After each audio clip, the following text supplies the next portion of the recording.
Patay na ang anak mo, Remedios. Wala ka ng silbi sa bahay na to kaya lumayas ka na.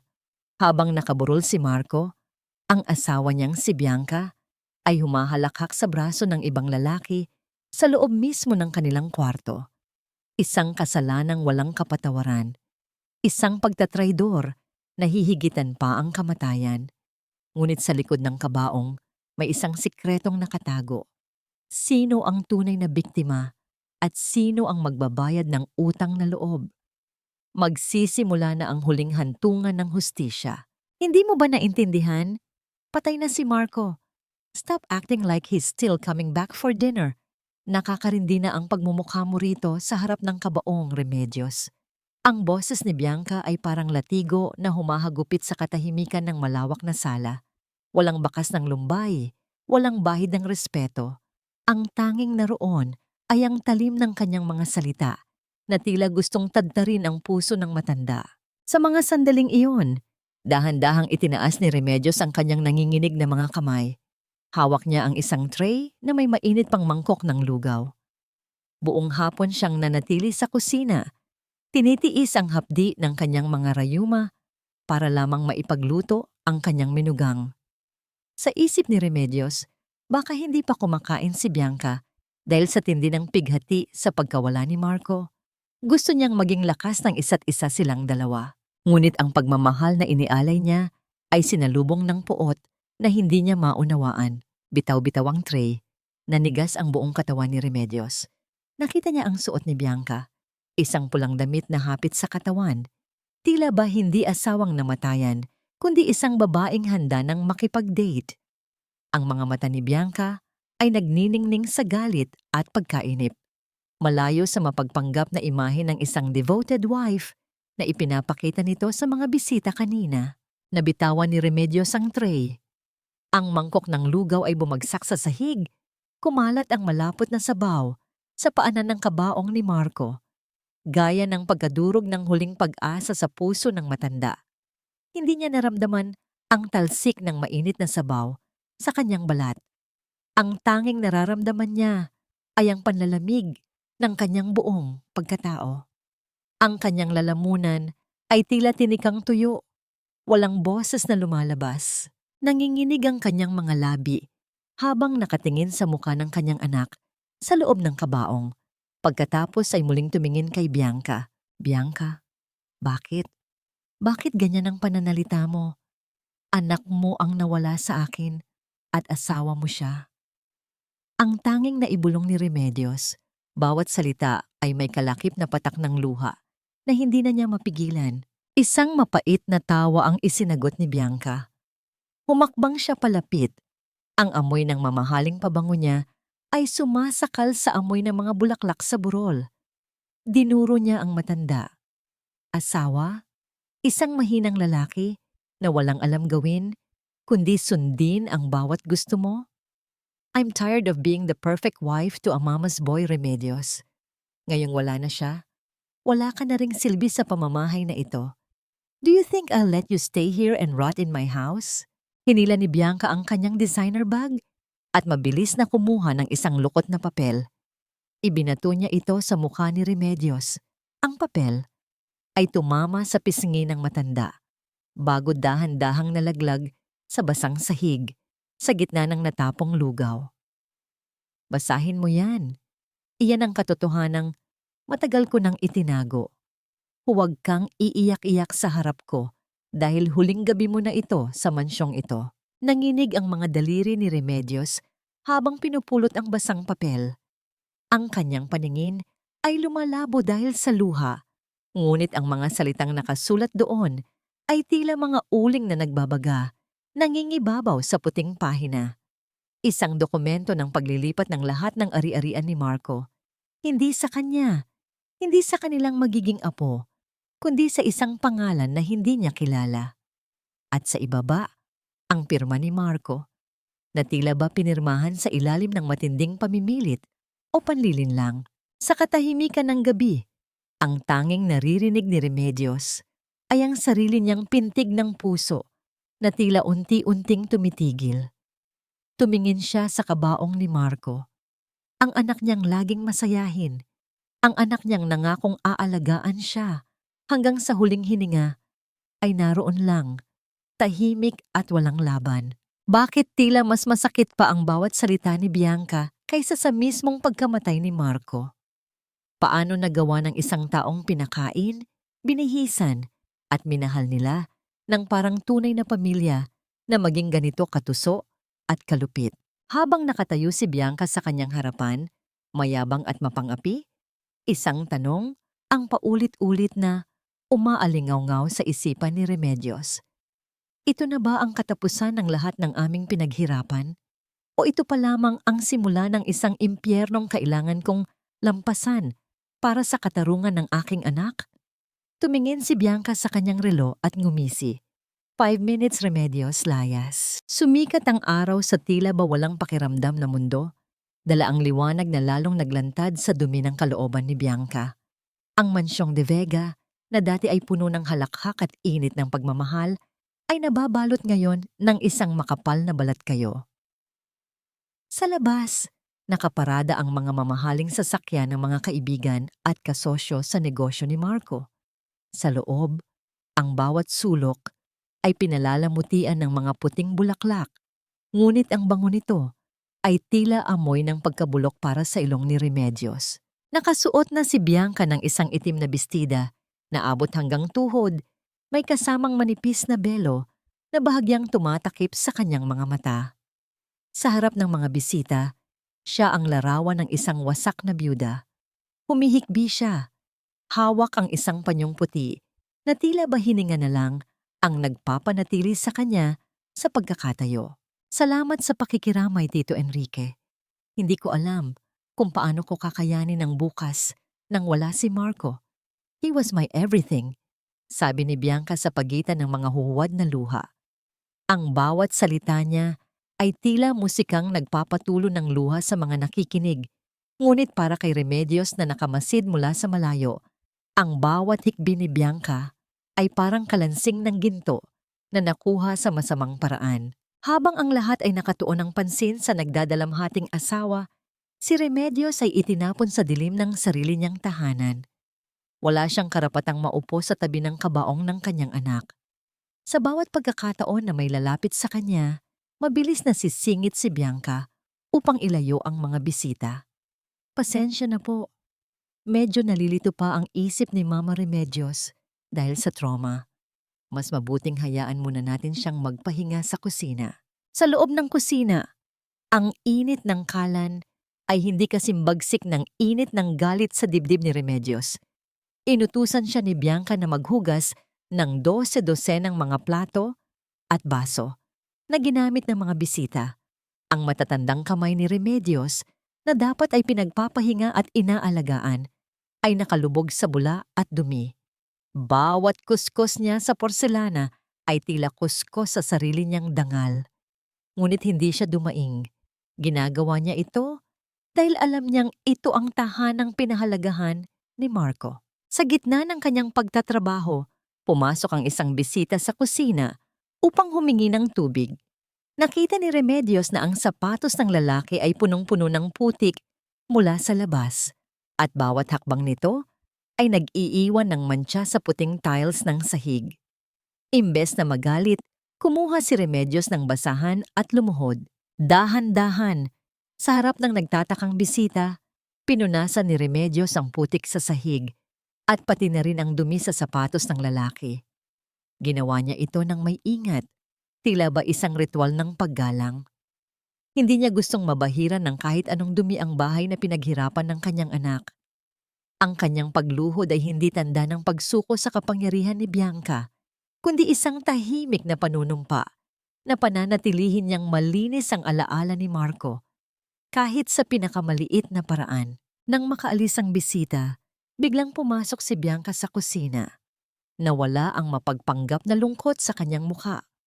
Pinalitan ito ng isang nangising puno ng pananampalasan. Kinuha niya ang isang baso ng tubig at sadyang ibinuhos ito sa ibabaw ng mga platong kapupunas pa lang ni Remedios.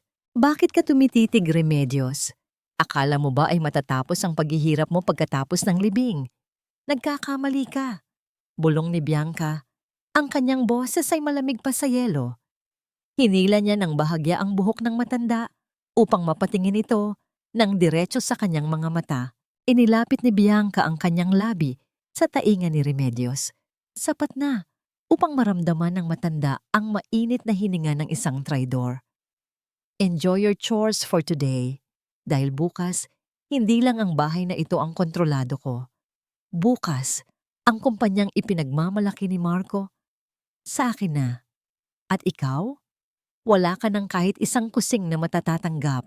Binitawan ni Bianca ang matanda at muling nag-ayos ng kanyang belo bago lumabas ng kusina. Handang muling isuot ang kanyang maskara ng pighati sa harap ng mga bisita. Naiwang nakatayo si Remedios. Ang kanyang mga kamay ay basang-basa, hindi lamang ng tubig, kundi ng mga luhang hindi na niya kayang itago sa sarili. Tumingin siya sa bintana, kung saan ang anino ng kabaong ni Marco ay tila umaabot hanggang sa kanyang kinatatayuan. Ang katahimikan sa kusina ay nabasag lamang ng mahinang bulong ni Remedios na tila isang pangako sa hangin. Hindi mo pa ako lubos na kilala, Bianca. Hindi mo pa kilala ang isang inang ninakawan ng katarungan. Ang gabi sa Mansyong de Vega ay hindi nagdadala ng kapayapaan, kundi isang uri ng katahimikang tila may ibinubulong na hindi magandang balita. Sa loob ng silid na dating pinagsasaluhan ni na Marco at Bianca, hindi mapakali ang huli. Ang aircon ay nakatakda sa pinakamababang temperatura, ngunit ang bawat butil ng pawis sa noo ni Bianca ay bakas ng init na nanggagaling sa kanyang sariling konsensya. Samantala, sa madilim na pasilyo ng ikalawang palapag, dahan-dahang naglalakad si Lola Isay, ang matandang katulong na itinuring na ring pamilya ni Marco. Hawak niya ang isang maliit na rosaryo, ang kanyang mga labi ay mabilis na gumagalaw sa tahimik na panalangin. Ngunit bigla siyang napatigil sa tapat ng silid-aklatan ni Marco. Ang silid na mahigpit na ipinag-utos ni Bianca na huwag bubuksan hanggat hindi natatapos ang huling gabi ng burol. Mula sa loob ng silid, narinig ni Lola Isay ang isang mahinang kaluskos. Hindi ito tunog ng hanging humahampas sa bintana. Ito ay tunog ng papel na tila may naglilipat ng pahina. Kasunod ang isang mahinang ubo na pilit na sinusupil. Ang tunog na yon ay pamilyar sa pandinig ng matanda. Iyon ang ubo ni Marco kapag siya ay pagod sa pagtatrabaho hanggang madaling araw. Senyorito Marco? Pabulong na tawag ni Lola Isay. Ang kanyang boses ay nanginginig sa pagitan ng takot at pag-asa. Ngunit ang tanging sumagot sa kanya ay ang muling pagbabalik ng nakabibinging katahimikan. Sa kabilang dako, lumabas si Bianca sa kanyang kwarto upang uminom ng tubig. Ang kanyang mga hakbang ay mabigat. Ang bawat tunog ng kanyang tsinelas sa sahig ay tila ba isang paalala ng kanyang mga kasalanan. Habang pababa ng hagdan, naramdaman niya ang isang malamig na simoy ng hangin na humahalimuyak ng amoy ng sandalwood, ang paboritong pabango ni Marco. Imposible, bulong ni Bianca sa sarili. Ang kanyang kamay ay mahigpit na nakahawak sa hawakan ng hagdan. Patay na siya. Nakita ko siyang huling huminga. Niloloko lang ako ng isip ko. Pagdating niya sa kusina, natagpuan niya si Remedios na nakatayo sa harap ng lababo. Ang matanda ay tila isang anino sa dilim. Nakatitig sa kawalan habang hawak ang isang baso ng mainit na tubig. Nagulat si Bianca. Ang kanyang baso ay muntik nang malaglag sa sahig. Anong ginagawa mo rito, Remedios? Bakit gising ka pa? Bulyaw ni Bianca. Pilit na itinatago ang takot sa likod ng galit. Dahan-dahang humarap si Remedios. Ang kanyang mga mata ay walang emosyon, ngunit may isang uri ng lalim na tila nakababasa ng bawat lihim ni Bianca. Hindi ba't narinig mo rin siya, Bianca? Ang anak ko. Hindi siya matahimik. May gusto siyang sabihin sa atin. Tumigil ka sa mga kabaliwan mo, anggil ni Bianca. Ang patay ay patay na. Huwag mo akong takutin ng mga kwentong barbero mo dahil hindi ako naniniwala sa mga multo. Hindi na tinag si Remedios. Inilapag niya ang baso sa mesa at lumapit ng bahagya kay Bianca. Ang multo ay hindi laging kaluluwa, Bianca. Minsan, ito ay ang katotohanang pilit nating ibinabaon sa lupa, ngunit pilit ding bumabangon. Pagkaalis ni Remedios, naiwang nanginginig si Bianca sa gitna ng kusina. Ang bawat anino sa pader ay tila nagiging hugis ng isang tao. Nagmamadali siyang bumalik sa kanyang silid at kinuha ang kanyang tablet upang tingnan ang mga kamera ng anini sa loob ng bahay. Isa-isa niyang tiningnan ang mga anggulo, ang sala, ang pasilyo, ang hardin. Lahat ay tila normal hanggang sa marating niya ang kamera sa tapat ng pintuan ng silid-aklatan. Sa malabong kuha ng night vision, nakita ni Bianca ang isang figura ng lalaki na nakatayo sa dulo ng pasilyo. Ang lalaki ay nakasuot ng barong na puti, ang mismong damit na isinuot kay Marco sa loob ng kabaong. Ang puso ni Bianca ay tila gustong tumalon palabas ng kanyang dibdib. Pinahid niya ang screen ng tablet. Iniisip na baka dumi lang yon. Ngunit nang muling tumingin siya, ang lalaki ay unti-unting lumingon sa direksyon ng kamera. Bago pa man makita ni Bianca ang mukha nito, ang buong screen ay nagkaroon ng static na ingay at biglang namatay ang lahat ng ilaw sa loob ng mansyon. Sa gitna ng kadiliman, narinig ni Bianca ang isang mahinang tinig na tila nagmumula sa bawat sulok ng silid. Isang bulong na tumatagos sa kanyang buto. Bianca, hindi pa tayo tapos. Ang bawat punit ng papel ay tila tunog ng isang pusong unti-unting hinihiwa. Sa gitna ng malawak na silid-aklatan, nakatayo si Bianca sa harap ng nagniningas na fireplace. Hawak niya ang makapal na wedding album nila ni Marco, ang aklat na naglalaman ng mga pangakong binitiwan sa harap ng dambana. Mga ngiting akala ni Remedios ay magtatagal habang buhay. Isang pahina, ang mabilis na hinablot ni Bianca at walang pakundangan niyang inihagis sa nagbabagang apoy. Ang mga larawan ng masayang Marco at nakangiting Bianca ay dahan-dahang kinakain ng dilaw na apoy, nagiging itim na abo na lumilipad sa hangin. Anong ginagawa mo, Bianca? Iyan na lang ang natitira sa alaala ng anak ko. Ang boses ni Remedios ay puno ng panginginig habang nakasandal sa hamba ng pinto. Ang kanyang mga mata ay naniningkit sa hapdi ng usok at hapdi ng katotohanan. Lumingon si Bianca. Ang kanyang muka ay maliwanag dahil sa ningas ng apoy. Isang mapait na ngiti ang sumilay sa kanyang mga labi. Alaala? Remedios? Ang alaala ay para sa mga taong mahihina. Ang kailangan ko ngayon ay ang hinaharap. At sa hinaharap ko, walang lugar ang mga basura ng nakaraan. Tila bumalik ang gunita ni Remedios 15 taon na ang nakalilipas. Naalala niya ang isang batang babaeng marungis, nakatayo sa labas ng kanilang gate, nanginginig sa gutom at takot. Si Bianca iyon, isang batang ulila na walang matakbuhan.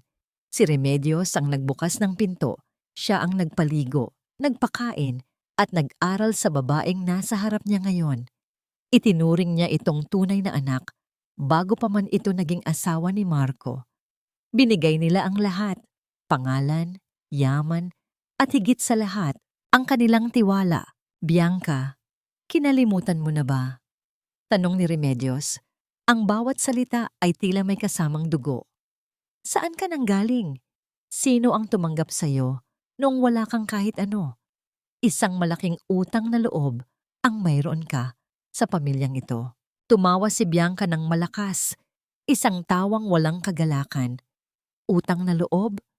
Pinagbayaran ko na yan, Remedios. Pinagbayaran ko yan sa bawat gabing kailangan kong tiisin ang pagiging asawa ni Marco. Sa bawat araw na kailangan kong magkunwaring masaya sa piling nyo. I served my time. Ngayon, ako naman ang sisingil. Muling kumuha si Bianca ng isang larawan. Ang kuha kung saan isinusuot ni Marco ang singsing sa daliri ni Bianca. Ngunit bago pa man niya ito maihagis sa apoy, mabilis na lumapit si Remedios. Sa kabila ng kanyang panghihina, nagawa niyang agawin ang isang bahagi ng larawan bago ito tuluyang lamunin ng ningas. Napaatras si Remedios, hinihingal. Tiningnan niya ang hawak na piraso ng papel. Ang tanging natira ay ang imahe ng kamay ni Marco na mahigpit na nakahawak sa isang kamay na wala ng mukha. Iyon na lamang ang tanging pisikal na alaala ng pagmamahal na ngayon ay abo na. Maingat niyang itinago ang maliit na piraso ng larawan sa kanyang bulsa, malapit sa kanyang puso. Ang katahimikan sa pagitan ng dalawang babae ay nabasag ng tunog ng isang sasakyang pumarada sa labas ng mansyon. Hindi ito ang sasakyan ni Marco. Ito ay isang maingay at magarbong sports car. Nagdingning ang mga mata ni Bianca. Mabilis niyang inayos ang kanyang buhok at lumabas ng silidaklatan. Iniwan si Remedios sa gitna ng usok. Mula sa bintana, nakita ni Remedios ang isang lalaking bumaba mula sa sasakyan, si Paulo. Hawak nito ang dalawang malalaking maleta at mayabang na naglalakad patungo sa pintuan ng mansyon. Sinalubong ni Bianca si Paulo ng isang mahigpit na yakap sa harap mismo ng kabaong ni Marco na nasa kabilang silid. Walang kahihiyan, walang takot. "I'm home, babe." Narinig ni Remedios ang boses ni Paulo na umalingaw-ngaw sa buong sala. Nanigas ang buong katawan ni Remedios, hindi lang basta panauhin ang dumating. Ang lalaking kinalolokohan ng kanyang menugang ay formal na ngang papasok sa kanilang buhay. Dala ang mga gamit nito upang palitan ang bawat bakas ni Marco sa loob ng mansyon. "Dito mo ilagay ang mga gamit mo sa master bedroom, Paulo," utos ni Bianca. Ang kanyang boses ay puno ng kagalakan. "Wala na ang dating may-ari. Ikaw na ang hari ng bahay na ito." Napahawak si Remedios sa kanyang dibdib. Ang bawat hakbang ni Paulo, paakyat ng hagdan, ay tila isang dagok sa dangal ng kanyang anak. Paano niya hahayaan na ang silid na puno ng alaala ni Marco ay babahiran ng dumi ng 2 taong walang budhi? Ang bawat hakbang ni Bianca at Paulo sa pasilyo ay tila mga pako na ibinabaon sa katahimikan ng gabi. Hindi na makapaghintay ang dalawa na burahin ang huling bakas ng pagkatao ni Marco sa loob ng mansyon. Pumasok sila sa silid ni Remedios ng walang katok, dala ang amoy ng alak at ang kapalaluan ng mga taong akala ay pag-aari na nila ang mundo. "Mabaho rito, Bianca. Amoy matanda at amoy gamot. Hindi ako makakahinga rito kung gagawin nating opisina ang kwartong ito." Reklamo ni Paulo habang iwinawagayway ang kanyang kamay sa harap ng kanyang ilong. Nakasuot siya ng isang mamahaling silk robe. Ang robe na regalo ni Remedios kay Marco noong huling kaarawan nito. Nanigas si Remedios sa kanyang kinauupuan sa gilid ng kama. Ang kanyang mga kamay ay mahigpit na nakakapit sa isang lumang rosaryo. "Paolo, iyan ang suot ni Marco. Bakit mo ginagamit ang gamit ng anak ko?" Isang mapait na tawa ang pinakawalan ni Bianca. Humakbang siya palapit at walang pasintabing kinuha ang mga unan sa kama ni Remedios at inihagis ang mga ito sa sahig.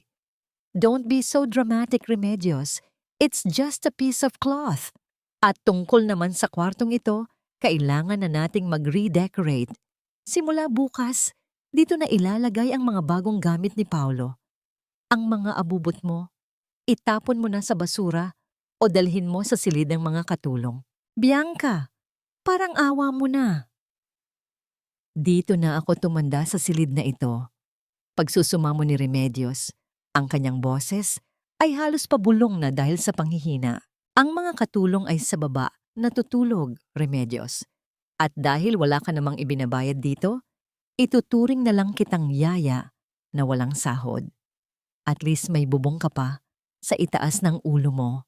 Sagot ni Bianca, bago hinalikan si Paulo sa harap mismo ng matanda. "Halika na, babe. Let's leave this smelly room. Remedios, siguraduhin mong malinis ang master bedroom bago ka matulog sa baba." Nagkalat ang mga bote ng champagne doon. Ayaw kong makakita ng kahit isang dumi paggising ko. Naiwang mag-isa si Remedios sa gitna ng kanyang nagulong silid. Dahan-dahan siyang lumuhod sa malamig na sahig upang pulutin ang kanyang mga unan. Ang bawat galaw niya ay tila isang pasakit sa kanyang mga lumang buto. Pinunasan niya ang isang luhang pumatak sa kanyang pisngi, hindi dahil sa pagod, kundi dahil sa hapdi nang makitang ang robe ng kanyang anak ay suot ng lalaking nagnanakaw ng buhay ni Marco. Sa kusina, sa isang maliit na sulok malapit sa lababo, inilatag ni Remedios ang isang manipis na banig. Wala siyang kumot, wala siyang maayos na higaan.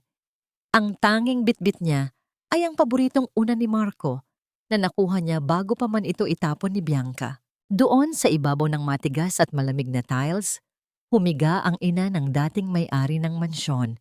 Ipinikit niya ang kanyang mga mata at isiniksik ang kanyang mukha sa unan. Nalanghap niya ang bahagyang amoy ng detergent at ang nananatiling bango ng kanyang anak. Sa gitna ng dilim, naramdaman ni Remedios ang bahagyang init mula sa unan. Tila ba yumayakap sa kanya ang alaala ni Marco upang bigyan siya ng lakas na harapin ang susunod na araw. Ang sandaling tila hindi siya nag-iisa sa gitna ng kalupitan ng mundo. Ngunit ang katahimikan ng gabi ay nabasag ng tunog ng telepono sa sala.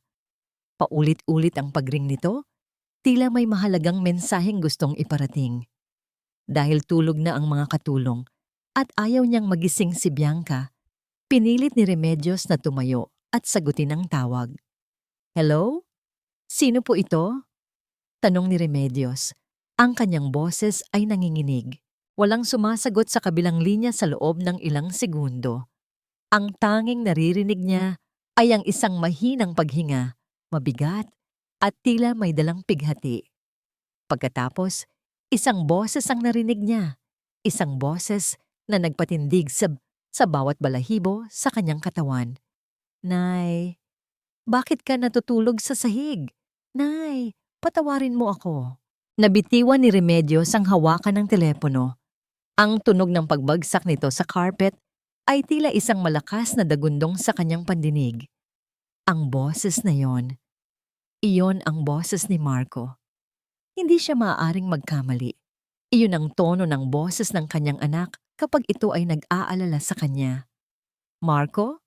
Marco, anak?" Tawag ni Remedios sa hangin. Ngunit ang linya ay naputol na. Sa itaas ng hagdan, nakatayo si Bianca, nakasandal sa pader habang nakamasid sa matanda. Ang kanyang mga mata ay naniningkit sa suspisya. "Sino ang kausap mo, Remedios? Bakit ka sumisigaw ng pangalan ni Marco sa 10 oras ng gabi?"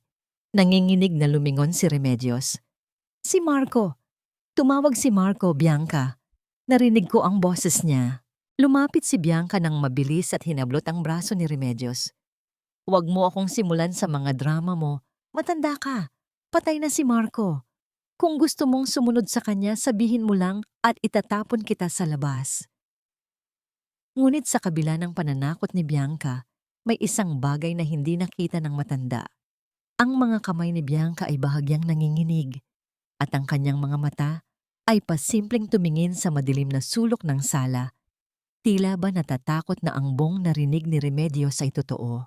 Ang bawat tibok ng puso ni Remedios ay tila isang tambol na nagbababala ng panganib habang dahan-dahan siyang bumabangon mula sa kanyang banig sa sahig ng kusina. Madaling araw na, ang oras kung kailan ang lahat ay balot ng pinakamakapal na dilim. Tinitiyak niya na walang makakarinig sa kanyang bawat hakbang. Ang sahig na tiles ay kasing lamig ng yelo, ngunit ang apoy ng pag-asa sa kanyang dibdib ang nagtutulak sa kanya na magpatuloy. Bit-bit ang isang maliit na flashlight na nakatago sa loob ng kanyang duster. Tinungo ni Remedios ang dulo ng pasilyo sa likod ng malawak na silid-aklatan. Huminto siya sa tapat ng isang pader na pinalalamutian ng mga lumang painting ng pamilya De Vega. Sa isang bihasang galaw, hinaplos niya ang gilid ng isang frame hanggang sa marinig ang isang mahinang tunog ng pagpihit ng mekanismo sa loob ng pader. Bumukas ang isang maliit na bahagi ng pader, isang sikretong pinto na tanging sila ni Marco at ang yumaong asawa lamang ang nakakaalam. Pumasok si Remedios at mabilis na isinara ang pinto sa likuran niya. Sa loob ng maliit at madilim na silid, isang lalaki ang nakaupo sa gilid ng isang maliit na higaan. Nang tumama ang liwanag ng flashlight, dahan-dahang itinaas ng lalaki ang kanyang ulo. Ang kanyang mukha ay maputla, bakas ang panghihina, ngunit ang kanyang mga mata ay nagniningning sa pagmamahal. "Nay," pabulong na tawag ni Marco. Ang kanyang boses ay puno ng pighati. Hindi na napigilan ni Remedios ang sarili. Mabilis siyang lumapit at niyakap ang kanyang anak. Ang anak na akala ng buong mundo ay nakahimlay na sa loob ng kabaong sa sala. Marco, anak ko, buhay ka. Salamat sa Diyos, buhay ka. Patawad, Nay. Patawarin mo ako kung kailangan mong pagdaanan ang lahat ng ito, sabi ni Marco habang hinahaplos ang magaspang at nanginginig na kamay ng kanyang ina. Narinig ko ang lahat kanina. Narinig ko kung paano kanya tratuhin sa kusina. Gustong-gusto kong lumabas at saktan sila ni Paulo, pero kailangan nating mag-ingat. Dahan-dahang naupo si Remedios sa tabi ng kanyang anak. Ipinaliwanag ni Marco ang nangyari, kung paano siya tinulungan ni Dr. Enrique na mag-inject ng isang uri ng gamot na nagpabagal ng kanyang tibok ng puso at paghinga upang magmukhang patay. Matapos niyang matuklasan na unti-unti siyang nilalason ni Bianca gamit ang kanyang mga bitamina, kailangan nating makuha ang mga ebidensya sa vault, Nay. Ang lahat ng dokumento na magpapatunay sa panloloko ni Bianca at ang mga transaksyon nila ni Paulo. Seryosong sabi ni Marco. Konting tiis na lang, Nay. Malapit na tayong matapos. Ibabalik ko sa iyo ang lahat ng kinuha nila. Sa gitna ng panganib at dilim, ang maramdaman ang init ng kamay ng kanyang anak. Hinawakan ni Marco ang kamay ng kanyang ina. Hinalikan ang mga palad nito na puno ng kalyo mula sa pagtatrabaho sa kusina. Konting tiis na lang, Nay. Hindi ko hahayaang manatili ka sa sahig habang buhay. Ngunit sa gitna ng kanilang madamdaming pag-uusap, biglang nanahimik ang dalawa. Mula sa labas ng sikretong pinto, narinig nila ang isang tunog. Ang tunog ng mga yabag ng paa na dahan-dahang papalapit. Ang tunog ng pagpihit ng doorknob ng silid-aklatan ay umalingaw-ngaw sa paligid. Ang puso ni Remedios ay tila tumigil sa pagtibok. Alam niyang si Bianca iyon. Ang matalim na pandinig ni Bianca at ang kanyang pagiging suspisyosa ay hindi basta-basta matatakasan. Remedios, alam kong narito ka. Naririnig ko ang bulong mo. Ang malamig na boses ni Bianca ay tumagos sa pader. Hawak ni Bianca ang master key ng mansyon. Narinig ni na Marco at Remedios ang kalansing ng mga susi habang pilit na hinahanap ni Bianca ang tamang susi upang buksan ang bawat cabinet at pinto sa loob ng silid-aklatan. Nasaan ka, matanda ka? Huwag mong subukan ang pasensya ko. Sigaw ni Bianca. Ang kanyang boses ay puno ng galit na may halong takot. Nakatayo si Bianca sa tapat mismo ng pader kung saan nakatago ang mag-ina. Ang tanging naghihiwalay sa kanila ay ang makapal na kahoy at ang manipis na pagkakataon. Isinuksok ni Bianca ang master key sa isa sa mga tagong kandado sa gilid ng pader. Ang bawat segundong lumilipas ay tila isang patak ng asido sa nerves ni Bianca habang pilit niyang isinusuksok ang master key sa tago at maliit na butas sa gilid ng pader. Sa loob ng madilim na silid, ramdam ni Remedios ang mainit na hininga ni Marco sa kanyang pisngi. Mahigpit na itinakip ni Marco ang kanyang palad sa bibig ng kanyang ina. Sapat lamang upang masigurong walang kahit anong tunog ng paghinga ang makakalabas. Ang kanilang mga puso ay nagkakarera, tila nakikipagpaligsahan sa tunog ng kalansing ng mga susi sa labas. 1 milimetro na lang at pihit na lang ng kamay ni Bianca. Ngunit biglang napatigil ang lahat nang umalingaw-ngaw ang boses ni Paulo mula sa kabilang dulo ng mansyon. Bianca, where are you? Kanina pa ako naghihintay sa kwarto. Itigil mo na yang paghahanap sa matanda. Ang sigaw ni Paulo na puno ng pagkairita. Binitawan ni Bianca ang susi na nakasabit sa pader. Huminga siya ng malalim. Pilit na pinapakalma ang kanyang sarili. Coming, Paulo! Wait a minute! Mabilis niyang sagot. Ngunit bago siya umalis, muli siyang tumingin sa pader na may halong pagdududa. May kung anong instinto sa loob niya ang nagsasabing hindi siya nag-iisa sa silid na iyon. Nang marinig ni na Marco at Remedios ang papalayong yabag ng mga paa ni Bianca, sabay silang napahinga ng malalim. Ngunit alam ni Marco na hindi pa sila ligtas. Kailangan niyang simulan ng mas matinding laro, ang larong uubos sa katinoan ng asawa niyang traidor. Kinabukasan, nagising si Bianca na may mabigat na pakiramdam. Pagbukas niya ng kanyang mga mata, ang unang tumambad sa kanya sa ibabaw ng kanyang bedside table ay hindi ang kanyang cellphone, kundi ang paboritong relo ni Marco. Ang relong, alam niyang isinuot nila sa bangkay bago isara ang kabaong. "Paolo! Paolo, gising!" Sigaw ni Bianca habang niyayanig ang natutulog na kasintahan. Bakit narito ito? Sino ang naglagay nito rito? Nagkusot ng mata si Paolo. Tila walang pakialam. "Ano ba, Bianca? It's just a watch. Baka nakalimutan mo lang na hindi mo na isama sa kabaong. Huwag mo na nga akong kulitin, inaantok pa ako." "No, I saw it. I personally put it on his wrist." Hysterical na sabi ni Bianca. Nagmadali siyang bumaba sa sala, patungo sa kabaong ni Marco. Ngunit nang titingnan na niya ang loob, hinarangan siya ni Remedios, na noon ay tahimik na nagpupunas ng mga bulaklak sa paligid. "Bakit ka nagmamadali, Bianca? May kailangan ka ba sa anak ko?" Tanong ni Remedios. Ang kanyang boses ay kalmado ngunit may talim na tila humihiwa sa hangin. "Umalis ka riyan. Matanda ka. Bubuksan ko ang kabaong." Sigaw ni Bianca. Ang sabi ng mga matatanda, kapag ang isang tao ay hindi pa handang umalis, nagpapakita siya ng mga tanda. Mahinahong sabi ni Remedios habang nakatitig ng diretso sa mga mata ni Bianca. "Bakit ka natatakot? Hindi ba't sabi mo ay hindi ka naniniwala sa mga multo?" Ang sandaling nakita niya ang sariling refleksyon sa salamin ng kabaong. Sa isang saglit, nakita niya ang isang babaeng puno ng takot. Isang babaeng unti-unting kinakain ng sarili niyang kasamaan. Ngunit agad niyang iwinaksi ang emosyong yon at pinalitan ng bagsik. "You're gaslighting me, Remedios. Ikaw ang gumagawa ng lahat ng ito, di ba? You're trying to make me look crazy." Dinuro ni Bianca ang matanda. Ang kanyang boses ay pumiyok sa tindi ng nerbiyos. "Well, it won't work. I am the boss here." Sa buong araw na yon, hindi tinantanan ni Marco ang kanyang asawa. Ang bawat sulok ng bahay ay tila nagpapakita ng kanyang presensya. Ang amoy ng kanyang paboritong kape ay sumusulpot sa kusina kahit walang nagtitimpla. Ang radyo sa silid-aklatan ay biglang tutugtog ng kanilang wedding song sa gitna ng katahimikan. Pagdating ng gabi, halos bumigay na ang nerves ni Bianca. Habang nakaupo sa sala kasama si Paolo, biglang may kung anong bagay ang gumulong mula sa itaas ng hagdan. Isa-isa, dahan-dahang tumalbog ang mga piraso ng chess, ang laro na madalas gawin ni Marco bago siya mamatay. "Stop it! Tama na!" Sigaw ni Bianca habang tinatakpan ng kanyang mga tainga.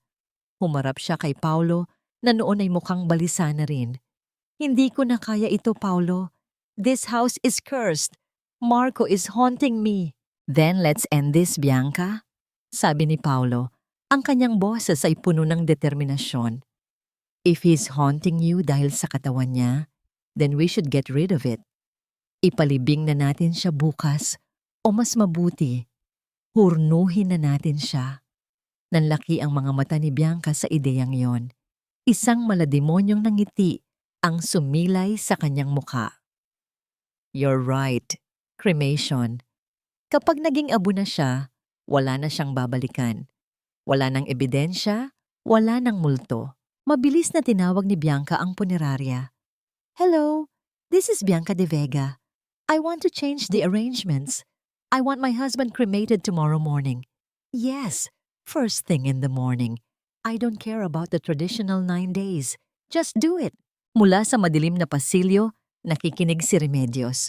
Ang kanyang puso ay parang pinipiga. Kung matutuloy ang cremation bukas, paano nila mapapatunayan ang lahat?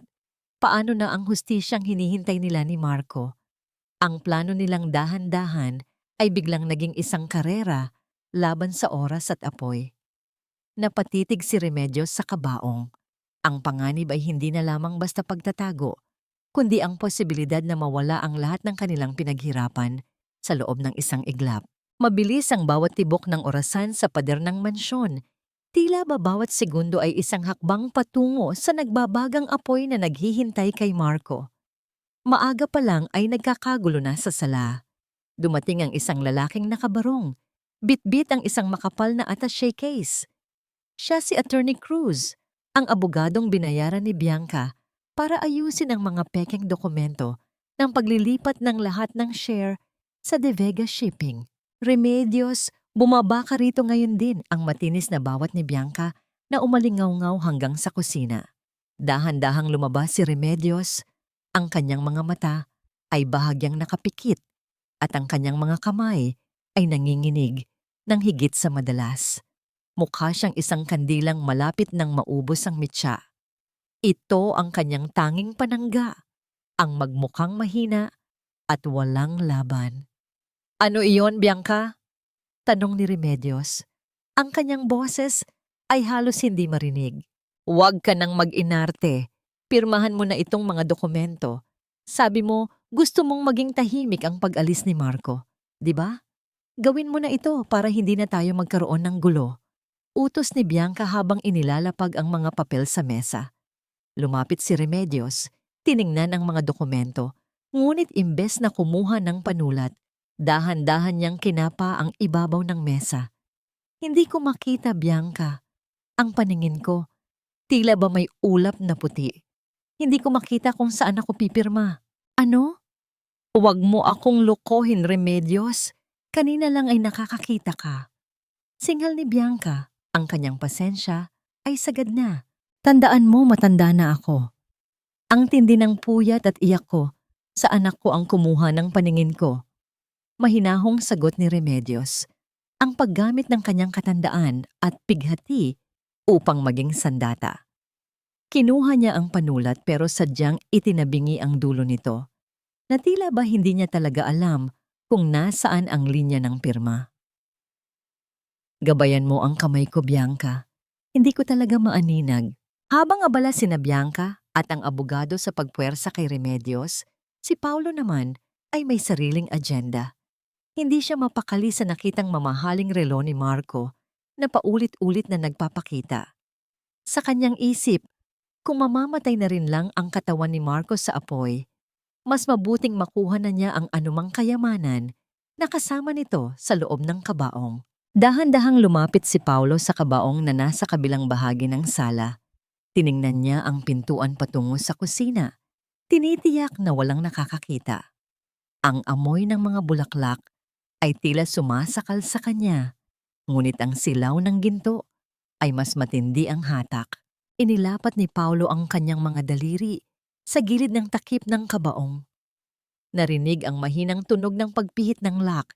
Isang tuyot na tunog ng kahoy na naghihiwalay sa katahimikan. Pawisan ang noo ni Paulo habang dahan-dahang itinataas ang mabigat na takip.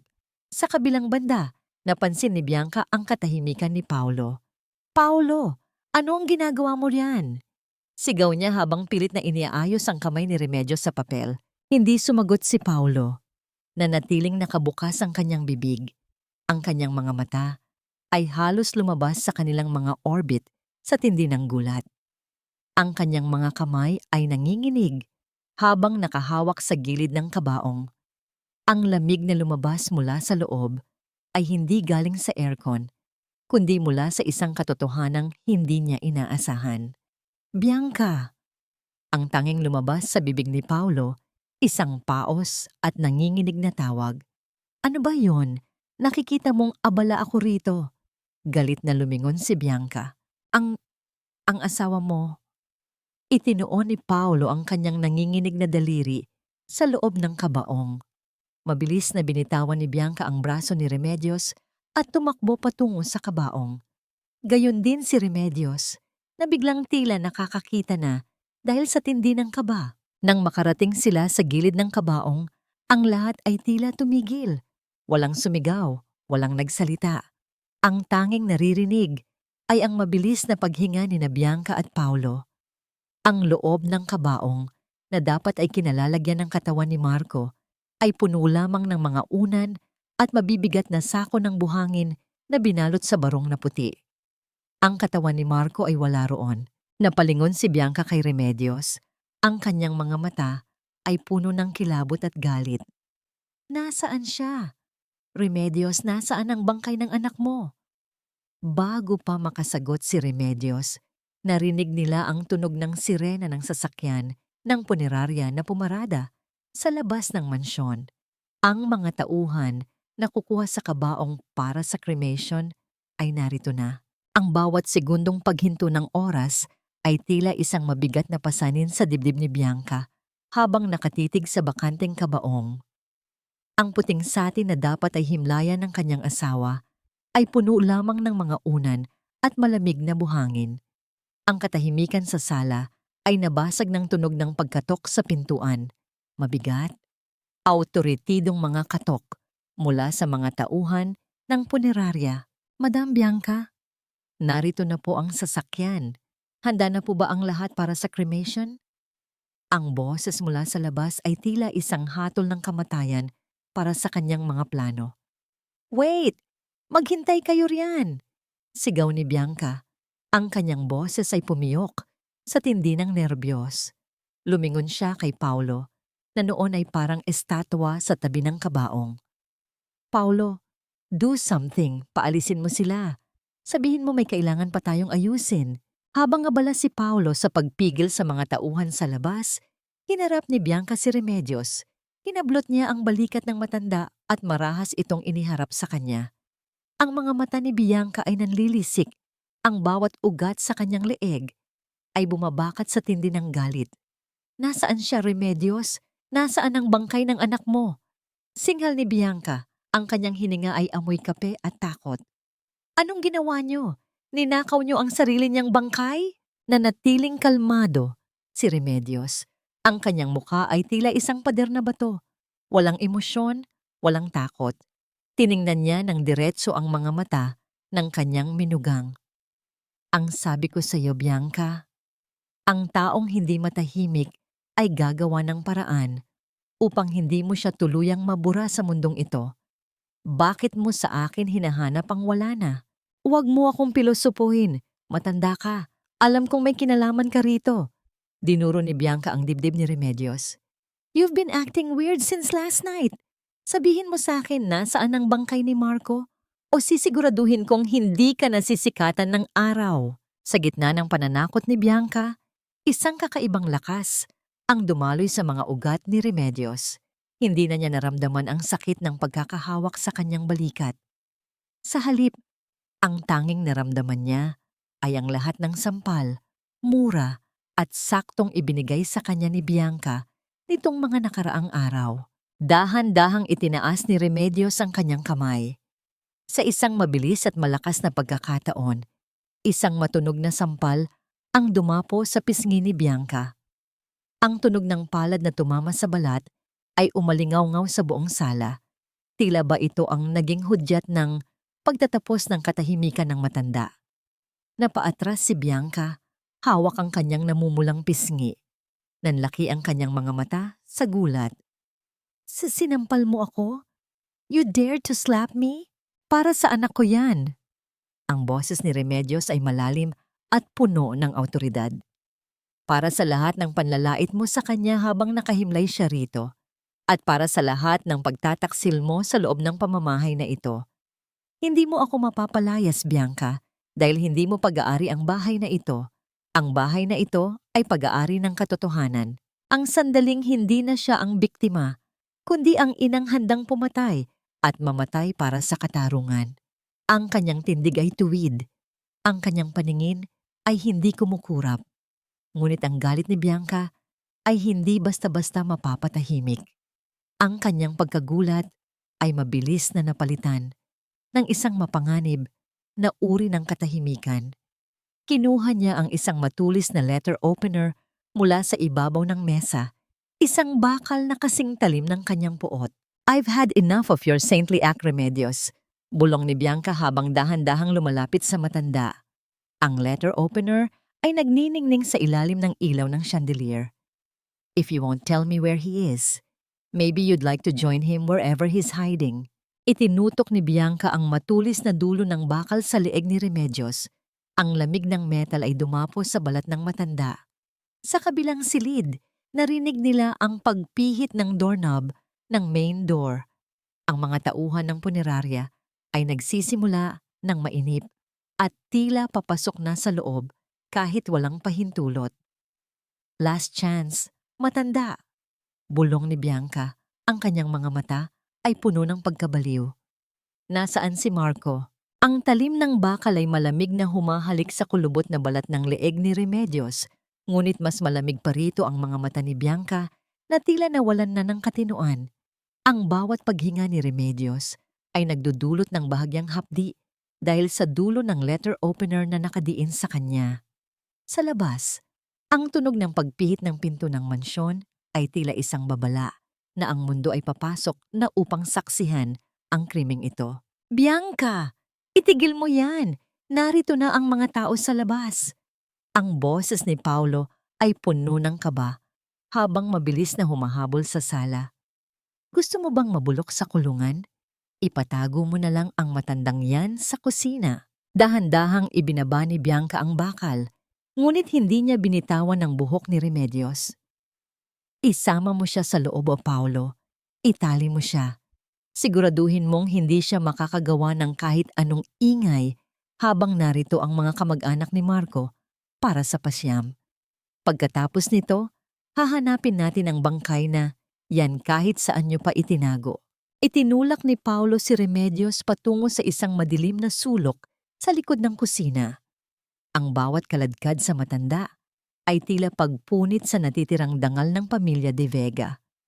Ngunit sa gitna ng karahasang ito, lumapit si Lola Isay sa madilim na sulok, kunwari ay maghahanda ng kape, at mabilis na isinilid ang isang maliit na digital recorder sa bulsa ng duster ni Remedios. Nagkatinginan ang dalawang matanda, isang tingin na puno ng pangako at pag-asa. Nagsimulang dumating ang mga kamag-anak. Ang sala ay napuno ng bulong ng mga panalangin at amoy ng itim na kandila. Ito ang ikasiyam na gabi. Ang huling gabi ng burol na dapat ay para sa mapayapang pag-alis ng kaluluwa ni Marco. Ngunit para kay Bianca, ito ay gabi ng pagdiriwang. Sa gitna ng seremonya, imbes na magpakita ng pighati, tumayo si Bianca sa gitna ng mga bisita. Hawak niya ang isang baso ng mamahaling alak. Ang kanyang mukha ay maliwanag sa ilalim ng chandelier. Tila ba hindi asawang namatayan, kundi isang reynang nakoronahan. Alam nyo, mas mabuti na ring wala na si Marco. Malakas na pahayag ni Bianca, sapat na upang marinig ng lahat ng tita at tito na naroon. He was a weakling, isang lalaking walang paninindigan na laging nakatago sa saya ng kanyang ina.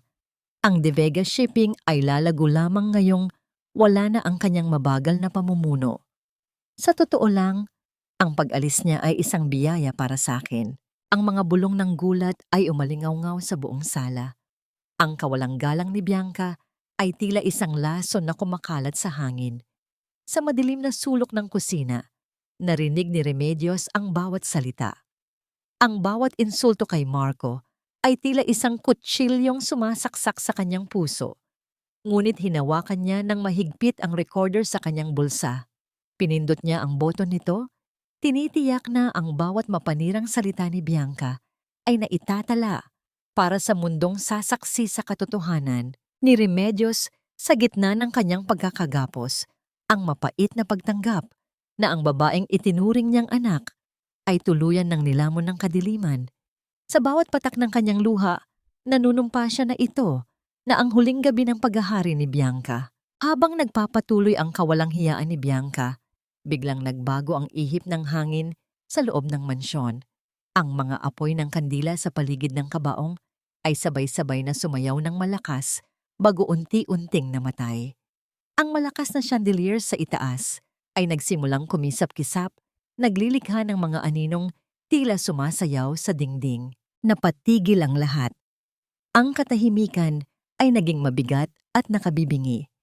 Kasunod nito ay ang isang tunog na nagpatahimik sa bawat tao sa loob ng sala. Ang tunog ng mabibigat at tinitiyak na hakbang ng mga sapatos mula sa itaas ng hagdan. Hindi ito tunog ng isang multo. Ito ay tunog ng isang taong may buhay, isang taong may dalang hatol. Sino yan? Paolo, tingnan mo kung sino ang nasa itaas. Sigaw ni Bianca, ang kanyang boses ay nanginginig na sa takot. Ngunit si Paolo ay hindi makagalaw. Ang kanyang paningin ay nakatitig sa dulo ng hagdan, kung saan ang isang anino ay unti-unting bumababa patungo sa liwanag. Ang bawat hakbang ay tila isang pintig ng katarungan na papalapit ng papalapit. Napatingin si Remedio sa direksyon ng hagdan. Ang kanyang puso ay tila gustong sumabog sa tindi ng emosyon. Ang oras ng paghihintay ay tapos na. Ang bawat mata sa loob ng sala ay nakapako sa dulo ng hagdan. Tila ba ang lahat ay nakalimot huminga. Ang liwanag mula sa chandelier ay muling nagliwanag, ngunit sa pagkakataong ito, ang ningning nito ay nakatutok sa lalaking dahan-dahang bumababa. Ang bawat hakbang ni Marco ay tila ba ang tibok ng isang pusong tumigil na, ngunit muling bumangon mula sa hukay upang maningil ng katarungan. Nabitiwan ni Bianca ang baso ng alak na hawak niya. Ang tunog ng nabasag na kristal sa sahig ay umalingaw-ngaw sa buong mansyon, kasunod ng pagtalsik ng pulang likido na tila ba sariwang dugo na nagmamarka sa kanyang paa. Ang kanyang mukha, na kanina lang ay puno ng kapalaluan, ay naging kasing putla ng isang bangkay. Marco? Ang boses ni Bianca ay halos isang pabulong na impit, puno ng kilabot. Hindi ito maaari. Patay ka na. Nakita kitang hindi na humihinga. Hindi sumagot si Marco hanggang sa marating niya ang huling baitang ng hagdan. Nakasuot siya ng puting barong. Ang kanyang tindig ay matikas sa kabila ng bahagyang pamumutla. Tumingin siya sa paligid, sa mga kamag-anak na tila nakakita ng isang himala, at pagkatapos ay itinuon ang kanyang malamig na paningin sa kanyang asawa. Masyadong maaga para sa selebrasyon, Bianca. Ang boses ni Marco ay malalim at kalmado, ngunit bawat salita ay tila isang hatol. Hindi pa ako handang mamatay, lalo na't alam kong may mga ahas na naghihintay na kainin ang lahat ng aking pinaghirapan. Napaatras si Bianca, nabangga niya ang kabaong na puno ng buhangin at unan. Ang kanyang tuhod ay nanginig at tuluyan siyang napaluhod sa sahig. Multo. Isa kang multo. Paolo, gawin mo ang paraan, itaboy mo siya. Ngunit si Paolo ay hindi rin makagalaw.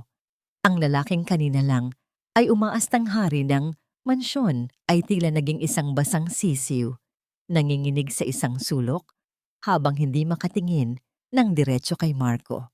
Sa gitna ng kaguluhan at takot, nilapitan ni Marco ang kanyang ina.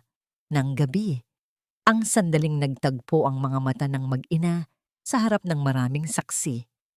Inalalayan ni Marco si Remedios na makatayo ng maayos mula sa kanyang pagkakagapos sa madilim na sulok. Ang galit sa mukha ni Marco ay napalitan ng wagas na pagmamahal at pagsisisi. Dahan-dahan, sa harap ng lahat, lumuhod si Marco sa paanan ng kanyang ina. Kinuha niya ang nanginginig na kamay ni Remedios at itinalaga ito sa kanyang noo. Isang pagmamano na puno ng kahulugan. Ang kilos na ito ay tila isang pagsasabi sa buong mundo na ang kanyang ina ang tunay na reyna ng tahanang ito at siya ay narito na upang protektahan ito. Nay, patawarin mo ako kung kailangan mo pang magdusa ng dahil sa akin. Bulong ni Marco habang hinahalikan ang palad ng ina. Tapos na ang paghihirap mo. Ako na ang bahala ngayon. Umagos ang luha sa mga mata ni Remedios, mga luhang puno ng ginhawa at kagalakan. Anak ko, buhay ang anak ko. Tumayo si Marco at muling humarap kay Bianca na noon ay pilit na gumagapang palayo. Kinuha ni Marco ang isang maliit na bote mula sa kanyang bulsa, isang boteng naglalaman ng mga bitamina na ibinibigay ni Bianca sa kanya gabi-gabi. Ito ba ang dahilan kung bakit mo ako gustong sunugin agad, Bianca? Tanong ni Marco, habang ipinapakita ang bote sa mga kamag-anak at sa abogado na naroon. Ito ba ang pagmamahal na ibinibigay mo sa akin? Ang unti-unting paglason sa aking katawan habang nakikipagsabwatan ka sa lalaking ito? Itinuro ni Marcos si Paulo na tila ba isang dumi sa kanyang paningin. Ang katahimikan sa sala ay nabasag ng mga bulong ng pandidiri mula sa mga kamag-anak patungo kay Bianca. Ang maskara ng nagluluksang byuda ay tuluyan ng nadurog na naglantad sa isang halimaw na walang budhi. Hindi lang iyan, Marco. Singit ni Remedios habang inilalabas ang digital recorder mula sa kanyang bulsa. Marami pa tayong dapat pakinggan. Nanlaki ang mga mata ni Bianca nang mapagtanto niyang ang lahat ng kanyang mga insulto at pag-amin sa kanyang mga kasalanan kanina ay naitama sa isang munting aparato. Ang takot sa kanyang mukha ay napalitan ng isang desperadong uri ng galit. Hindi kayo mananalo. Akin ang kumpanya. Akin ang mansyong ito. Sigaw ni Bianca habang pilit na tumatayo at sumusunggab patungo kay Marco upang agawin ang bote ng ebidensya. Ang bawat galaw ni Bianca ay tila isang desperadong sayaw ng isang hayop na nabaon sa sariling bitag. Sa kanyang pagsubok na sunggaban si Marco upang agawin ang bote ng ebidensya, mabilis siyang naiwasan ng kanyang asawa. Dahil sa tindi ng kanyang bilis, nawalan siya ng balanse at bumagsak sa malamig na sahig sa tapat mismo ng mga paanan ni Remedios. Ang kanyang mamahaling pulang damit ay nabahira na ng alikabok at ang kanyang buhok ay gulo-gulo, malayo sa ayos ng isang reyna na ipinagmamalaki niya kanina. Marco, makinig ka. Please let me explain. Ginagawa ko lang ang lahat ng ito dahil sa pagmamahal ko sa iyo. Ang boses ni Bianca ay puno ng panginginig. Isang huling pagtatangka na gamitin ang kanyang ganda upang makuha ang loob ng asawa. Ngunit bago pa man makasagot si Marco, isang boses ang narinig mula sa likuran. Huwag kang maniwala sa kanya, Marco. Siya ang may plano ng lahat. Siya ang nag-utos sa akin na lasunin ka at kunin ang pera mo. Lahat ay napalingon kay Paulo. Ang lalaking akala ni Bianca ay magiging kakampi niya hanggang sa huli ay nakataas na ang dalawang kamay. Tila ba isinusuko ang lahat upang iligtas ang sarili. Ang bawat salita ni Paulo ay tila isang mabilis na pagtalikod sa lahat ng kanilang pinagsamahan. I was just a puppet, Marco. Binantaan niya ako na papatayin niya ako kapag hindi ako sumunod sa kanya. Please, don't include me in your revenge. Isang mapait na halakhak ang kumawala sa mga labi ni Bianca habang nakatingin sa kanyang kalaguyo. You coward! Paulo, ikaw ang unang humawak sa mga dokumento.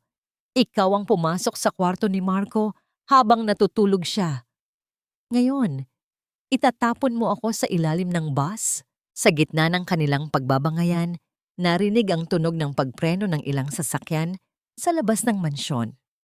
Kasunod nito ay ang mabibigat na hakbang ng mga bota at ang kalansing ng mga gamit ng kapulisan.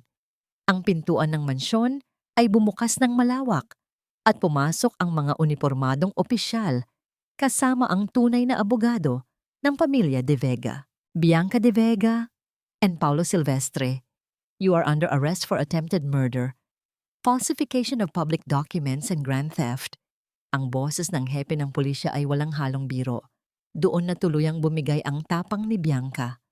Habang nilalapitan siya ng mga pulis upang kabitan ng mga posas, gumapang siya patungo sa kinaroroonan ni Remedios. Niyakap niya ang mga binti ng matanda. Ang kanyang mga luha ay mabilis na dumadaloy. Binubura ang kanyang mamahaling makeup. Mama! Mama Remedios, patawarin mo ako. You saved me once. Please save me again. Alam kong mabuti ang puso mo. Huwag mo akong hayaang mabulok sa kulungan. Pagsusuma mo ni Bianca, ang kanyang boses ay puno ng desperasyon. Ang sandaling ang lahat ng sakit, hirap, at pangungutya na tinanggap niya ay natumbasan na ng hustisya. Tumingin siya sa babaeng nasa kanyang paanan. Nakita niya ang batang ulila na dati ay kinupkop niya, ngunit nakita rin niya ang halimaw na pilit siyang pinatay sa gutom at pighati. Walang sinabi si Remedios. Hindi siya sumigaw, hindi siya nandiri. Dahan-dahan lamang niyang hinawi ang kanyang mga binti upang kumawala sa yakap ni Bianca at tumalikod nang walang kahit isang sulyap. Ang kanyang pananahimik ay ang pinakamasakit na sagot, isang pagtanggi na hindi na mababago ng anumang luha. Habang hinihila si Bianca at Paulo palabas ng mansyon, muling naging maingay ang sala dahil sa usapan ng mga kamag-anak. Ngunit sa gitna ng kaguluhan, biglang huminto si Bianca sa may pintuan. Lumingon siya nang may kasamang kakaibang ngiti, isang nangiting tila ba may huling baraha pang itinatago. Hindi niyo ako pwedeng ipakulong ng basta-basta, sigaw ni Bianca. Ang kanyang boses ay umalingaw-ngaw sa buong pasilyo. Huwag niyo akong hawakan ng ganyan. May dinadala ako rito. Itinuon niya ang kanyang kamay sa kanyang tiyan. Buntis ako. Ang dinadala ko ay ang tagapagmana ng De Vega. Papatayin niyo ba ang sariling dugo ni Marco? Ang katahimikan ay muling bumalot sa lahat. Tumingin si Marco kay Bianca. Ang kanyang mga mata ay naningkit sa tindi ng suspisya. Ang kumpirmasyon ng balitang ito ay tila isang panibagong bagyo na nagbabantang sumira sa kapayapaang kapwa pa lamang nilang nakakamit. Ang bawat sulok ng mansyong De Vega ay tila humihinga na ng maluwag, unti-unting kumakawala sa mabigat at mapanging kapangyarihan ni Bianca at Paulo. Ang katahimikan ay hindi na nakabibingi gaya ng dati. Ito ay isa ng payapang musika para sa mag-inang Marco at Remedios. Sa gitna ng sala, kung saan dati ay nakalagay ang kabaong na puno ng kasinungalingan, naroon ang liwanag ng araw na tumatagos mula sa malalaking bintana. Tila binabasbasan ang bagong simula ng tahanan. Inilapag ni Marco ang isang puting sobre sa ibabaw ng mesa. Tiningnan niya ang kanyang ina na noon ay nakaupo sa paborito nitong armchair. Hawak ang isang tasa ng mainit na tsa. Ang mga mata ni Remedios ay wala na ang bakas ng takot. Tanging kapayapaan na lamang ang nananahan doon. Nay, lumabas na ang resulta mula sa ospital kung saan nagpa-check up si Bianca bago siya dinala sa presinto. Ang boses ni Marco ay banayad, malayo sa galit na narinig kagabi. It was all a lie. Hindi siya buntis. Ginamit niya lang ang ideyang yon dahil alam niyang iyon ang tanging paraan para palambutin ang puso natin at makatakas sa batas. Isang malalim na buntong hininga ang pinakawalan ni Remedios. Hindi siya nagulat. Kilala niya ang bawat hibla ng pagkatao ni Bianca, ang bawat galing nito sa paghabi ng mga kwentong walang katotohanan. Alam ko, Marco, ang isang pusong puno ng puot ay hindi maaaring maging tahanan ng isang bagong buhay. Patawarin sana siya ng Diyos sa paggamit kahit sa isang inosenteng sanggol para lamang sa kanyang sariling kapakanan. Tumayo ang mag-ina at nagsimulang linisin ang mansyon. Hindi lamang ito basta pagwawalis ng alikabok. Ito ay isang ritual ng paglilinis ng kanilang nakaraan. Inilabas nila ang lahat ng gamit ni Bianca, ang kanyang mga mamahaling damit na kasing kulay ng dugo, ang mga pabango na tila sumasakal sa alaala ni Marco, at ang mga alahas na binili gamit ang perang ninakaw sa kumpanya. Sa likod ng bahay, sa gitna ng malawak na hardin, nagsiga si Marco. Ang bawat piraso ng tela ni Bianca na itinatapon sa apoy ay naglalabas ng itim na usok. Tila ba ang mga kasalanan ng babae ay unti-unting nagiging abo. Pinanood nila ang paglamon ng apoy sa huling bakas ng pananatili ni Bianca sa kanilang buhay. Ang init ng apoy ay hindi nakapapaso, kundi tila ba nagbibigay ng ginhawa sa kanilang mga nanlalamig na puso. Sa ilalim ng matatandang puno ng mangga, kumuha si Marco ng isang maliit na punla ng puting rosas. Lumuhod siya sa tabi ng kanyang ina at sinimulang hukayin ng lupa. Hinawakan ni Remedios ang kamay ng kanyang anak. Ang kanyang mga daliri ay humahaplos sa mga palad ni Marco na puno na ng lakas. Sabay nilang itinanim ang punla, ang simbolo ng kanilang pag-asa na muling uusbong ang kagandahan sa lupang minsan ng dinilig ng luha at pagtataksil. Nay, simula ngayon, wala nang iiyak sa bahay na ito, pangako ni Marco habang pinupunasan ng dumi sa kamay ng kanyang ina. Ibabalik ko ang lahat ng nawala sa'yo. Higit pa roon, ibabalik ko ang saya na kinuha nila. Habang ang araw ay unti-unting lumulubog, naglalakad ang mag-ina pabalik sa loob ng mansyon nang marinig nila ang mahinang tunog ng pagpihit ng bakal na gate sa labas. Napatigil si Marco.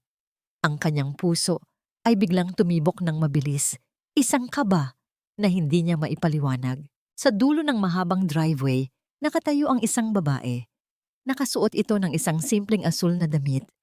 Ang buhok ay bahagyang hinahampas ng hangin. May dala itong maliit na maleta at nakatitig sa mansyon nang may halong pag-aalinlangan at pamilyar na lungkot. Nanlaki ang mga mata ni Remedios. Kilala niya ang mukhang iyon. Ang mukha ng babaeng dati ay pilit na inilayo ni Bianca kay Marco sa pamamagitan ng mga paninira at malulupit na hakbang. Ang babaeng naging biktima rin ng katusuhan ng kanyang minugang. Elena? Halos hindi makapaniwalang tawag ni Marco. Ang babae ay dahan-dahang humakbang palapit. Ang kanyang mga mata ay nagsimulang magtubig nang makita si Marco na buhay at nakatayo sa kanyang harapan. Ang katahimikan ng gabi ay muling nabasag, hindi ng galit, kundi ng isang multo mula sa nakaraan na tila may dalang bagong pahina para sa kanilang buhay. Ang bawat tibok ng puso ni Marco ay tila ba nakikipag-unahan sa tunog ng hangin habang papalapit si Elena sa kanila.